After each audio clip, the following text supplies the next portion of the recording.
Fracking in the United States by Zachary Deacon, Bobby Munhall, and Ian Murphy. What is hydraulic fracturing? According to the United States Geological Survey, hydraulic fracturing is an oil and gas well development process that typically involves injecting water, sand, and chemicals under high pressure into a bedrock formation via the well. This is intended to create new fractures in the rock, as well as increase the size, extent, and connectivity of each fracture. This, however, creates many problems, including the degradation of air quality and water quality. Now, the main problem with fracking is that it has many harmful effects on the environment. These harmful effects can lead to air and water pollution. Firstly, fracking harms air quality because it releases many harmful gases into the environment. One of these gases is methane. Now, methane is important to worry about because according to Melissa Horton from Investopedia, a financial and investing educational website, it is estimated that about 4% of it escapes during the extraction process.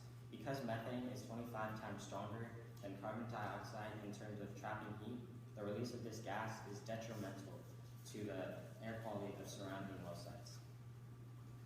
Now, methane and many other outdoor pollutants contributes to greenhouse gas emissions and therefore climate change, says Frack Free Somerset, who gets its information from The Lancet, a peer-reviewed, prestigious medical journal. Secondly, fracking harms water quality because it uses up to 3 to 9 million gallons of water in order to function.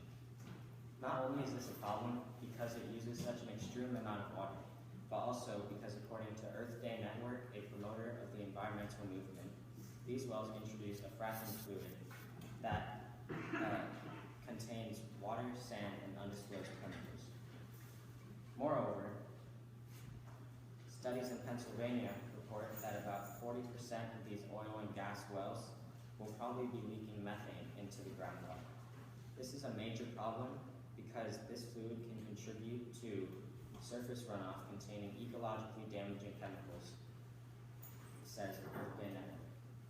Now, this fluid can be absorbed by surrounding trees and soil and harm or even kill the environment around the surrounding wells. So our first solution is a carbon tax. And a carbon tax, according to Investopedia, an American website that provides investing and financial knowledge, is a carbon tax is paid by businesses and industries that produce carbon dioxide through their operations. The tax is designed to reduce the output of greenhouse gases and provide carbon dioxide. Some of the pros and cons of a carbon tax, some of the pros are it can reduce emissions and it can accelerate the decline of coal. However, the tax itself would have to be very high, and the tax by nature is regressive, which means it's applied uniformly, taking a large percentage of income from low-income earners than high-income earners.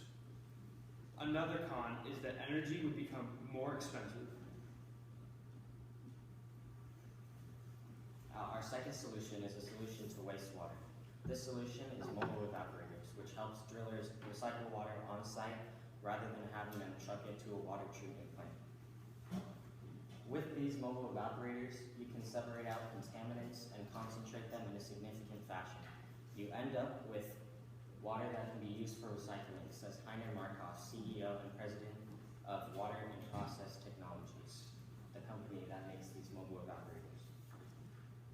Now, this MVR technology has been around for many years. However, the inherent problem with this MVR tech has been size, says Patrick Horner, a process engineer from Fountain Quail, another water management company.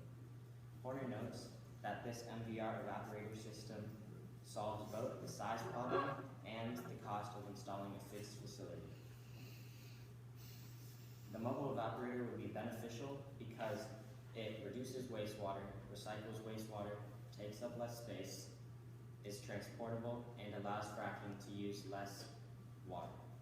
The limitations include high cost for fracking companies and extra energy used in order to clean out the water. However, the pros heavily outweigh the cons.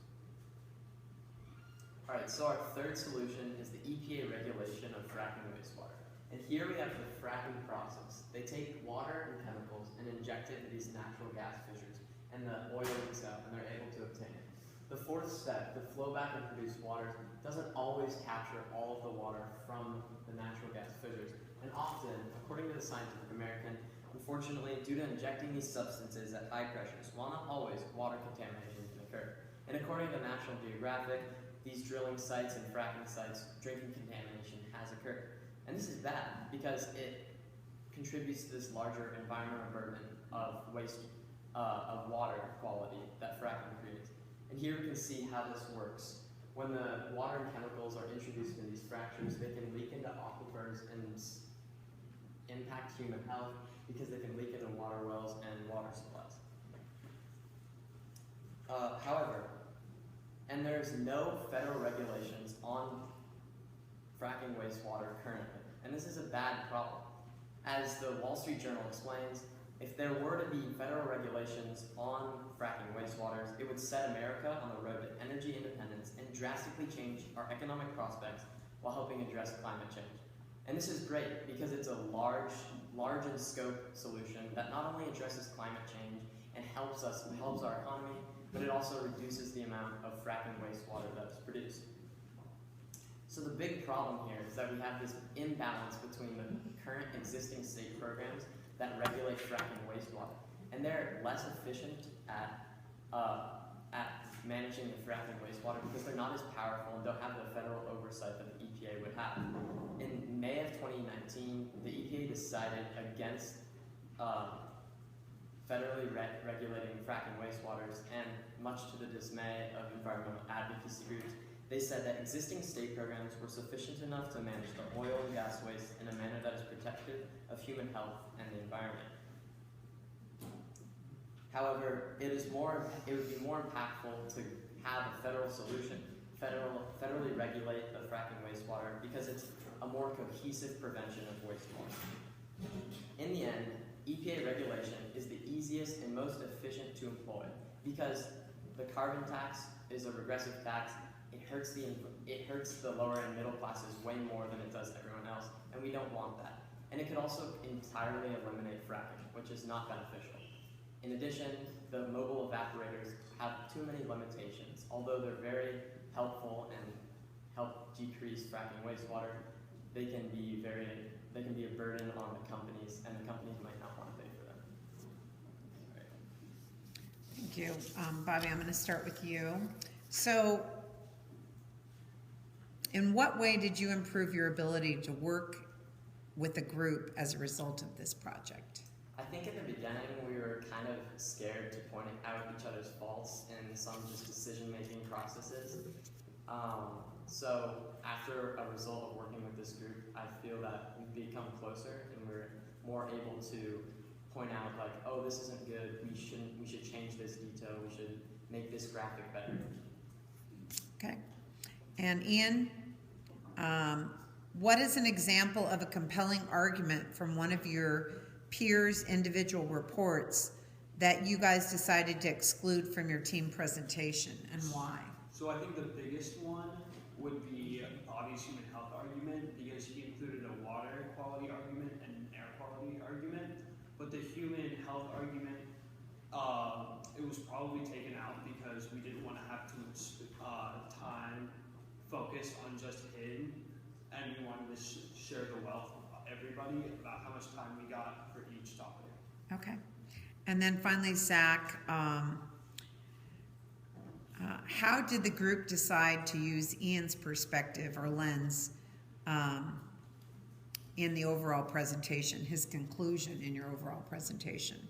Okay, so Ian's paper was more focused on the economic lens, whereas me and Bobby, we had more focus on the environmental lens, so we thought we would implement Ian's lens in order to get different perspectives into the presentation. So, for example, carbon tax. We implemented into the presentation in order to find more solutions rather than just focus